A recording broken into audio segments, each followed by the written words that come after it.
As expected, one streaming service is soon to be on the way out. We hardly knew you, Quibi. Ladies and gentlemen, hiss and foes, welcome to the Culture Casino!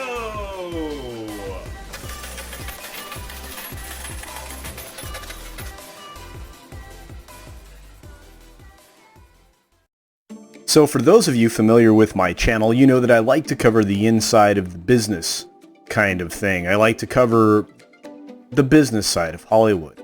I like to know why pop culture is being made and by who. And I like to follow up on business decisions made by executives that maybe should know better. When it comes to streaming services, I figured Quibi was going to be a failure out of the gate. For several reasons. One being that people are falling out of love with celebrities in Hollywood. So on the heels of its launch, Quibi was already having trouble getting traction. First of all, this product was founded in 2018 under a different name. And despite the fact that publicly there are reports that they've raised nearly $2 billion, $1.75 billion some places, 1.8, it's actually more. This platform was going to struggle to make any kind of impact, first of all, because of their misunderstanding of short-form programming. The fall of Quibi. How did a starry $1.75 billion Netflix rival crash so fast?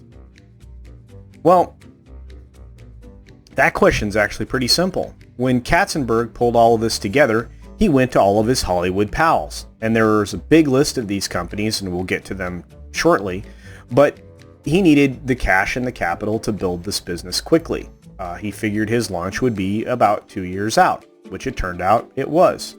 So nearly 3 months ago, in early April, the $1.75 billion content experiment known as Quibi lurched from its rocky, much maligned promotional campaign into full-scale launch. The service offered a tsunami of celebrity-fronted shows segmented into quick bites, hence Quibi, of 10 minutes or less, a Joe Jonas talk show, a documentary on LeBron James's I Promise School, a movie with Game of Thrones Sophie Turner surviving a plane crash, and all straight to your phone.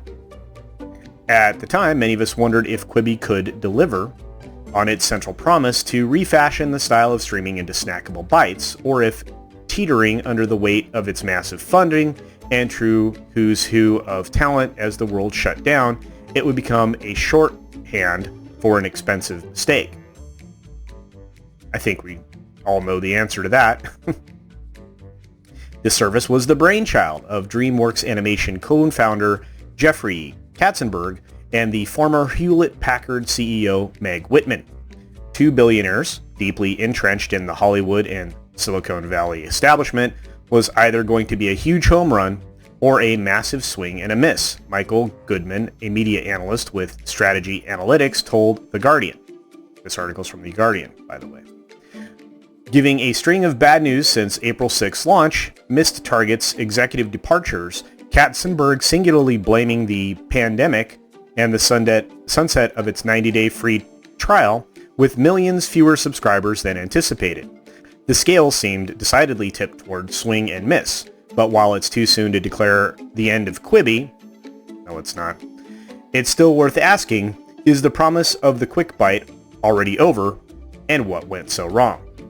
Now, I will stop here in this article because we've already covered many of the reasons why this service was destined to fail. It was destined to fail because it was marketing heavily on the celebrities that were going to produce content for it. Number two, it was going to bite-size content that you could not binge and you would have to wait for an episodic reveal of.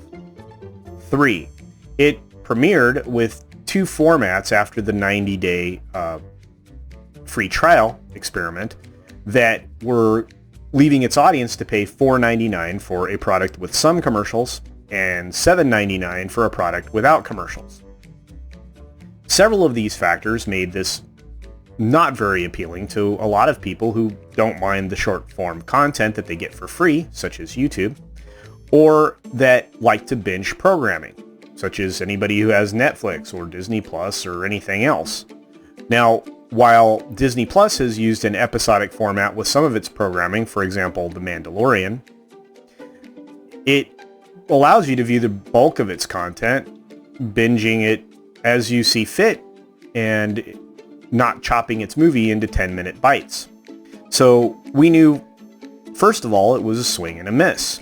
We also knew that by limiting its content to a handheld device such as a phone or tablet would also limit its interest to people who can still consume their media products on television or in larger formats. Not to mention the fact that all of the money that came from this was private money. There was no public funds in this to speak of. And large corporations such as the Walt Disney Company were involved from the very beginning. It largely traded on the idea that Jeffrey Katzenberg knew what he was doing, and that the CEO of Hewlett-Packard, or former CEO of Hewlett-Packard, would have some idea of how to steer through all of the issues that have to do with internet technology. Of course, it also was mired by the fact that they possibly acquired their streaming ability from a person they were originally going to partner with and are now embroiled in a lawsuit with. So there were many reasons why this was not going to go very well. The initial subscriber count at about 1.5 million active users by the end of May was not necessarily going to lift all boats. And then, of course, as we reported here before, there were several corporate sponsorships that and advertisers, I should say, that were invested in the product from the word go, obviously trading on not just Katzenberg's name, but all of the other private partners that were invested, and as I mentioned, Disney and Time Warner amongst them. This all culminated in a failure for the advertisers, who therefore went to Quibi and asked to get a refund or a renegotiation on the advertising that they had arranged for originally, because obviously the numbers, the metrics they had been presented, were not even close to being met. Ultimately, we knew that this was not going to go well, but for whatever reason, the industry out there didn't seem to think the same thing. The much smaller than anticipated subscriber base left the billion-dollar experiment cash-strapped. The Journal reported that Quibi was on track to have spent $1 billion by the end of the third quarter of 2020, and though it had raised an additional $750 million earlier this year, it would require another $200 million of new funding by the second half of 2021 just to stay afloat.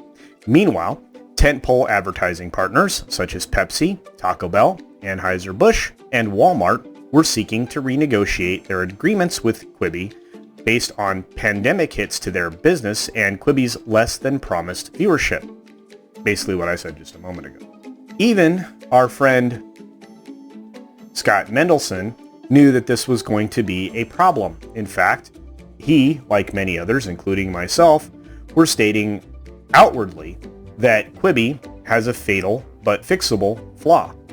And of course that flaw, we've already alluded to, was the short form content and the celebrities that were supposedly supposed to carry the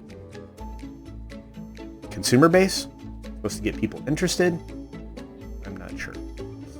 But anyway, as you can see, Scott knew, just what we all knew, this was going to fail.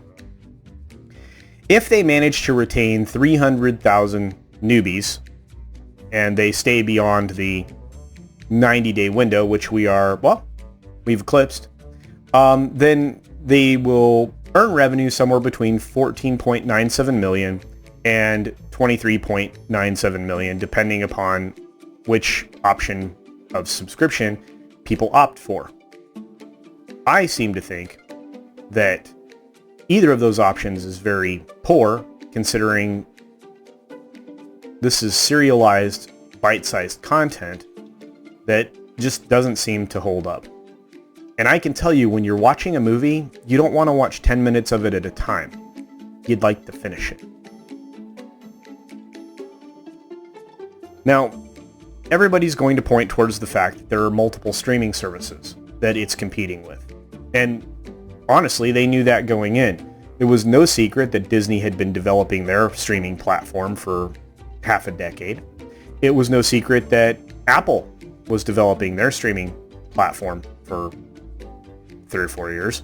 And other streaming platforms were getting ready to enter the marketplace, which included the new version of the Time Warner HBO Max, which has been on the horizon and is launched, and of course the Peacock streaming service that Universal, Comcast, has decided they would try to get started. Regardless, knowing that, Quibi should have also known that it needed to compete from the word go. And despite the fact that they had somewhere near 50 original series to launch with, or original items to launch with, you weren't really getting any quality entertainment in 10-minute bites. Anyway, I think we can all agree that we can throw dirt on the grave of this product at least sometime in 2021, maybe even before. But at over $2 billion in funding, and as I've shown on the screen here, the companies that have been invested and involved in this, I don't believe anybody's going to want to throw more good money after bad. So, thank you, Mr. Katzenberg, for the experiment, but the marketplace has said, no thank you. Thanks for spending time here today.